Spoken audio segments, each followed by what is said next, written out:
ଆଞ୍ଚଳିକ ମକର ସଂକ୍ରାନ୍ତି ଯାତ୍ରା ଅନୁଷ୍ଠିତ।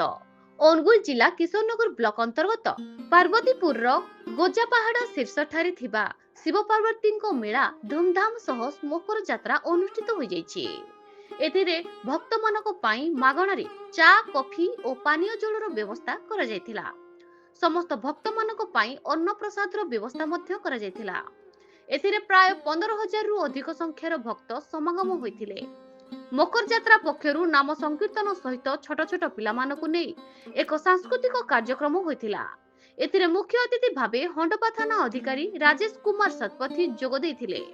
ଆଞ୍ଚଳିକ ମକର ଯାତ୍ରା କମିଟିର 4ଟି ଗ୍ରାମରେ ଗଠିତ ହୋଇଥିବା ସଭାପତିମାନେ ମଧ୍ୟ ଉପସ୍ଥିତ ଥିଲେ ଓ ସେମାନଙ୍କୁ କମିଟି ତରଫରୁ ଉତ୍ତରୀୟ ଓ ପୁଷ୍ପଗୁଚ୍ଛ ଦେଇ ସମ୍ମାନିତ କରାଯାଇଥିଲା। ମକର ଯାତ୍ରାରେ କିପରି ଶାନ୍ତି ଶୃଙ୍ଖଳା ରକ୍ଷା କରାଯିବ ତା ଉପରେ ହଣ୍ଡପା ପୁଲିସ ପ୍ରଶାସନ ଓ ବୋଇଣ୍ଡା ଫାଣ୍ଡି ଅଧିକାରୀ ଯୋଗ ଦେଇ ଧ୍ୟାନର ସହ କାର୍ଯ୍ୟ କରିଥିଲେ। ଅନୁଗୁଳ ଜିଲ୍ଲାରୁ ସ୍ୱତନ୍ତ୍ର ପ୍ରତିନିଧି ଗୋବିନ୍ଦ ଚନ୍ଦ୍ର ନାୟକଙ୍କ ରିପୋର୍ଟ, ନ୍ୟୁଜ ଓଡ଼ିଶା ଟିଭି।